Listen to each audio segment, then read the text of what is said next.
Koktishala khwai Koilanpur Press Club o kaisa nangkukmani kokthum panda khlaijaka abani yagulo kaisa pati munoti koksil samung kasamani kokrokno bo phirok mungrekha Koilanpur Press Club ni tangphang Abati mungnati koksanani thange Press Club ni tangphang shaka club ni tangphang yakso Grifesil Club ni asufang ni mungoi dalbidal koksil samung romani akogrok soto tatal hne shaka akoksil samung rok ni mungsa kobai koktuma kori ongoi paithago Grifesil no বিশিনুই ni bagai exfel khlaijaka hne shaka club ni tangphang নমস্কার প্রথমেই আমরা Kalyanpur press ক্লাবের তরফ থেকে সকলকে শুভেচ্ছা জানাই আজকে 22 জুন পূর্ব নির্ধারিত সিদ্ধান্ত অনুযায়ী কল্যাণপুর প্রেস ক্লাবে আমরা একটা গুরুত্বপূর্ণ সভায় মিলিত হই মূল বিষয়টা হচ্ছে বিগত এই চলতি মাসের 18 তারিখ এবং 20 তারিখ এই প্রেস ক্লাবের সহ সম্পাদক হিসেবে যিনি দায়িত্বে ছিলেন কৃপেশশীল বেশ কিছু অভিযোগ উত্থাপন করেছেন বিশেষ করে প্রেস ক্লাবের বর্তমান যিনি সভাপতি আছেন সজল দেব ওনার বিরুদ্ধে বেশ কিছু অভিযোগ করেছেন এই অভিযোগগুলোর পরিপ্রেক্ষিতে আমরা যিনি অভিযোগ করেছিলেন সহ সম্পাদক কৃপেশশীলকে আমরা আজ সভায় আহ্বান করেছিলাম কিন্তু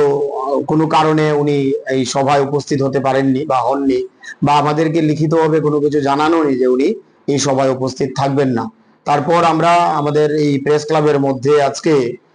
প্রেস ক্লাবের সহ সভাপতি গোপাল ভট্টাচার্যের সভাপতিত্বে এটা গুরুত্বপূর্ণ সভা আমরা সংগঠিত করি এই সভার এজেন্ডার মধ্যে ছিল মূলত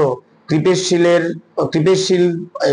সভাপতি সজল দেবের বিরুদ্ধে এবং কল্যাণপুর প্রেস ক্লাবকে জড়িয়ে যে অভিযোগগুলো করেছিলেন সেই অভিযোগগুলোকে নিয়ে আলোচনা সবচেয়ে বেশি আমরা আলোচনায় গিয়ে দেখেছি যিনি কৃপেশশীল অভিযোগ করেছেন সবকিছু ঠিক আছে কিন্তু সামাজিক মাধ্যম ব্যবহার করে সম্পূর্ণ পরিকল্পনা মাফিক কল্যাণপুর প্রেস ক্লাবকে হেয় প্রতিপন্ন করেছেন এই বিষয়টা নিরিখে আমরা ওনার যাবতীয় অভিযোগগুলোকে খণ্ডন করেছি যাবতীয় অভিযোগগুলোর পরিপ্রেক্ষিতে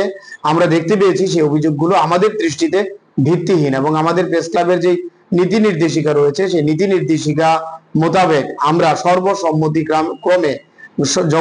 গোটা সমাজের সামনে সামাজিক মাধ্যম ব্যবহার করে এবং বিভিন্ন হোয়াটসঅ্যাপ গ্রুপ ব্যবহার করে আমরা আমাদের এই প্রেস ক্লাবকে হেয় প্রতিপন্ন করার জন্য আমরা সম্পূর্ণভাবে প্রেস ক্লাবের যিনি প্রাক্তন বলবো সহ সম্পাদক কৃপেশশীল ছিলেন ওনাকে আমরা দায়ী সাব্যস্ত করেছি অভিযুক্ত করেছি এবং এর পরিপ্রেক্ষিতে প্রেস ক্লাব সর্বসম্মতিক্রমে ওনাকে 2 বছরের জন্য আমরা বহিষ্কার করার সিদ্ধান্ত গ্রহণ করেছি এই হচ্ছে আমাদের আজকের এই যে সভা গেল কল্যাণপুর প্রেস ক্লাবের তার অফিসিয়াল বিবৃতি আমি রাজীব ঘোষ কল্যাণপুর প্রেস ক্লাবের সম্পাদক খোয়ানি সুমি বিপ্লব নি ককথুম চিনি খরাং